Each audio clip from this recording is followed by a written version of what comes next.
going on in our country.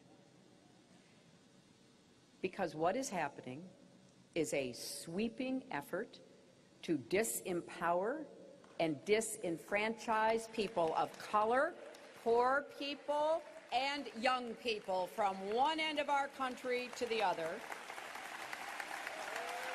All right, ladies and gentlemen, that's, of course, Hillary Clinton fanning the flames of division, as every Democrat loves to do. Bill Kristol, founder and editor of the Weekly Standard, ABC News contributors with us. Hello, Bill. Hey, Steve. How are you? So what's her goal here? I mean, you know, a poll just came out from Rasmussen yesterday showing 76% of Americans favor voter ID. Even 50-something% of Democrats favor it. So what, is she just going for the black vote there?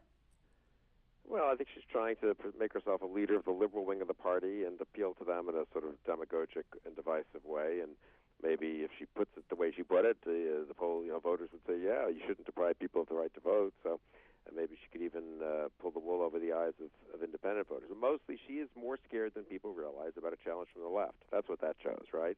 I mean, this is not a good general election issue for her, but she's worried about Bernie Sanders. And we can all laugh about Bernie Sanders, but the fact is he could, like Gene McCarthy in '67, stir up an anti-war base, an anti-Wall Street base. Hillary's vulnerable on those two issues. And she was trying to protect herself with these kinds of efforts. Yeah, all right. Let's talk about the big New York Times story today. Very important story. While Hillary and Bill and corruption runs wild, and Bernie Sanders, who we'll get to in a second, has his Aiken moment. It turns out that the Rubios have been stopped for traffic violations a number of times. That's New York Times material, baby. Yeah, I mean, they've got park tickets like we've all gotten driving 28 miles an hour in a 15-mile-an-hour zone or something like that, where the cops probably try to make money off people driving their families around. And I've gotten those tickets. Mrs. Rubio has. Apparently Marco's even gotten 4 over 12 years or something. I mean, if you live in New York, maybe that seems like a lot of tickets because, of course, most of the people at the Times, I guess, don't drive. And I grew up in New York. We didn't drive. So maybe they don't even understand sort of how the system works. And that, but it's the whole thing that we're even talking about. It shows how ludicrous it is. The New York Times got this report. You realize that when you look at the Free Beacon broke a story on this a couple of hours ago. From a left-wing Democratic opposition research firm, they just seem to have recycled what they found, which was these tickets, which they credulously report as if it's a serious problem for Marco Rubio.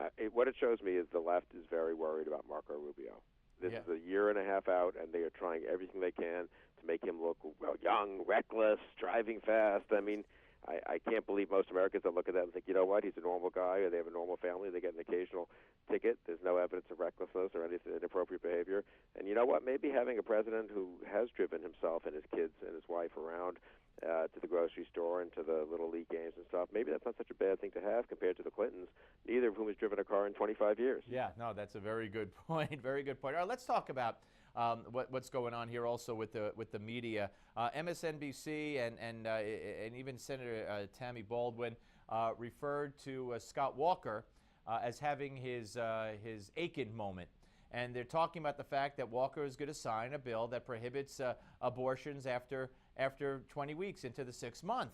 And most Americans, the polls show, agree with that, but that's neither here nor there. Now, that's his Aiken moment, yet Bernie Sanders, and I'm the only one who keeps saying this, I'll just say it again, I know people are getting sick of hearing this already. Bernie Sanders says women fantasize about being gang raped by 3 men at the same time while they're having sex with their husbands. I know it was a long time ago.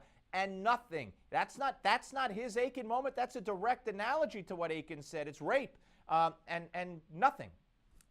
Right. I mean, Scott Walker is signing a bill, a matter of public policy that was passed by the Wisconsin legislature. We can debate the merits of whether abortion should be banned after 20 weeks, or under what conditions it should be permitted, health of the mother, and so forth. But I mean, there's nothing secretive about that. There's no gaffe there.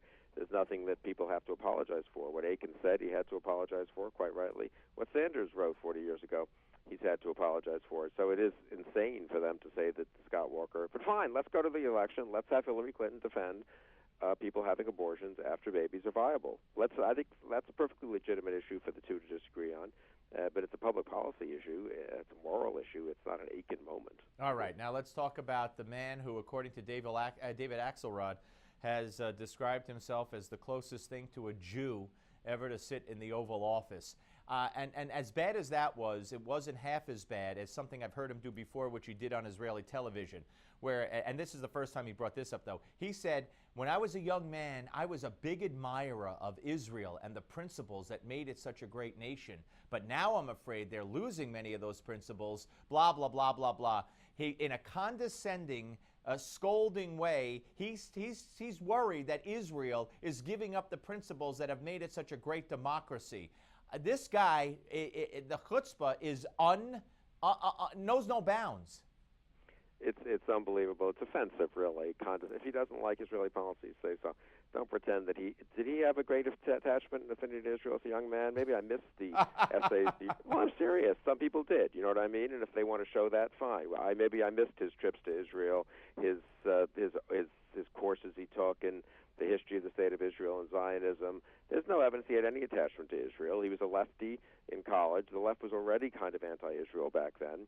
Now, if he wants to pretend that he believes in a romanticized version of an Israel, where incidentally the Jews who came from Arab lands were treated like second-class citizens, where they did had to fight wars of self-defense, but they were tough wars, and if you had the modern human rights crowd around there, they would have indicted every single person, Yep. Moshe Dayan, Golda Meir, Yitzhak Rabin, you name it. So the whole thing is ludicrous and offensive and patronizing, and what's equally offensive to me as an American Jew is that so many liberal American Jews fall for this. Absolutely. Bill, have a great weekend. Thank you very much as always. Thanks, Steve. Bill Kristol, ladies and gentlemen. The Malzberg panel is next. Don't go away. You're not going to want to miss this one. It's Friday, so how could it not be great?